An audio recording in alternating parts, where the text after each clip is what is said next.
Your partner picks up the baby. Total calm. Giggles even.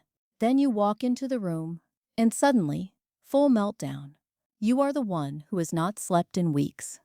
You are the one who has been there for every feeding, every night, every cry at 2 a.m. when the rest of the house was completely silent. You are the one who memorized the exact angle to hold them, so they would finally stop fussing. The one who learned which song works and which one makes it worse. The one who has given everything, and somehow, you are the one they cry for the most. It feels unfair. It feels confusing. And if we are honest, sometimes it just hurts. You start to wonder if you are doing something wrong. If maybe they sense your anxiety. If maybe you are the problem. You are not. In fact, the reason your baby cries more with you has nothing to do with what you are doing wrong. It has everything to do with what you are doing right. Here is the science. Babies do not attach equally to everyone. In the 1960s, British psychologist John Bowlby spent years studying how infants form emotional bonds.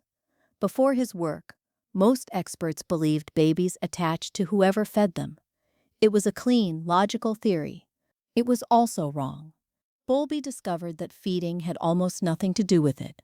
What mattered was responsiveness, consistency, presence. Babies form one primary attachment, usually to the person who notices when something is wrong and actually does something about it, who shows up in the middle of the night, who does not wait to see if the crying stops on its own. That person becomes what researchers call the secure base. Think of your baby as a little explorer, standing at the edge of a room full of unfamiliar things. To step forward, to reach out, to engage with the world around them, they need to feel something behind them, something solid, something that will still be there if things go wrong. That something is you. Now here is the part most parents never hear. When your baby is with someone, they feel less attached to a grandparent, a babysitter, a family friend, even dad. In the early months, they actually hold themselves together more. They smile, they seem content, they go along with things. And from the outside, it looks like everything is fine. But their nervous system is working harder than it appears. They are in a kind of low-level alert mode, monitoring, waiting, managing. The moment they sense you, their secure base, the monitoring stops. Something deep inside them finally says, I do not have to hold this together anymore. And letting go, for a baby, looks like crying. What you are witnessing is not distress caused by your presence. It is relief released because of it. The second reason goes even deeper, into the biology of the infant nervous system itself. Babies are born entirely without the ability to regulate their own emotions. This is not a figure of speech. It is literal neuroscience. The prefrontal cortex, the part of the brain responsible for emotional control, impulse regulation, and rational thinking, does not fully develop until a person's mid-20s. In a newborn, it is barely online at all. So when your baby is hungry, cold, overstimulated, tired, or just overwhelmed by the sheer amount of new information flooding their senses every second, their body goes into a full alarm state. Heart rate climbs. Cortisol floods the system. Muscles tense. Everything feels urgent and impossible and too much. And here is the part that changes everything. On their own, they cannot come back down. They do not have the brain architecture for it yet. But with you, they can. Because your nervous system does something remarkable. Research in developmental neuroscience has shown that a baby's nervous system does not just respond to their caregiver, it actually synchronizes with it. Your calm heartbeat slows theirs. Your steady, even breathing regulates their own. The familiar warmth of your body, the specific scent of your skin that they have known since before they were born, all of it acts as a biological anchor. Scientists call this co-regulation. It means that when your baby is with you, they are borrowing your nervous system to do something their own cannot do yet. They are using you to calm down. And the only way to use you for that is to first let you know they need it, which is why they cry. They are not crying at you.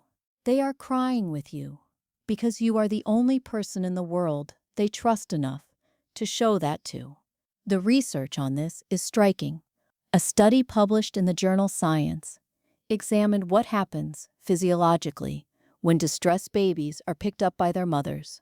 What they found was called the calm and carry response. Within seconds of being lifted, crying stopped, body tension released, and heart rate dropped. The researchers found the same response in mouse pups when lifted by their mothers. The response is ancient. It crosses species. It is not learned behavior. It is written into biology. Other long-term studies measuring cortisol levels found something equally important. Babies who receive consistent, responsive physical contact in their first year show measurably lower baseline stress levels, not just in infancy, but into childhood. And here is the finding that surprises parents most. Babies who are responded to quickly when they cry do not become clingy or demanding as they grow. They become more independent because their nervous system built something in those early months that most humans spend years trying to develop, a deep internal sense that the world is safe and that when things go wrong, help will come. That foundation was built by you. Every time you picked them up, every time you walked into the room at midnight, every time you stayed, even when you were running on nothing, you were not spoiling them. You were wiring them for resilience. So those moments when your baby screams, the moment you walk in and you pick them up and they finally stop, that is not you giving in to bad habits. That is neuroscience working exactly as it should. Now sit with something for a moment. Your baby has been outside the womb for just weeks or a few months. Everything is new. The light is too bright. Sounds come from directions that do not make sense yet. Their own body is unpredictable. Their hunger arrives like a sudden emergency every time. The world is enormous, and they are very, very small. And in the middle of all of that, they found you. Not because you are perfect, not because you never lose your patience, or question yourself, or sit in the bathroom for 3 minutes of silence just to keep going, but because you showed up. You responded. You were there when it mattered, which is almost always. And now, when the world feels like too much, you are the place they go. That crying is not rejection. It is not a sign that something is broken between you. It is the deepest possible expression of trust that a human being can make in their first year of life. Your baby is not crying because they are unhappy with you. They are crying because you are the only person they trust enough to be unhappy in front of. And that is not a burden. That is a bond.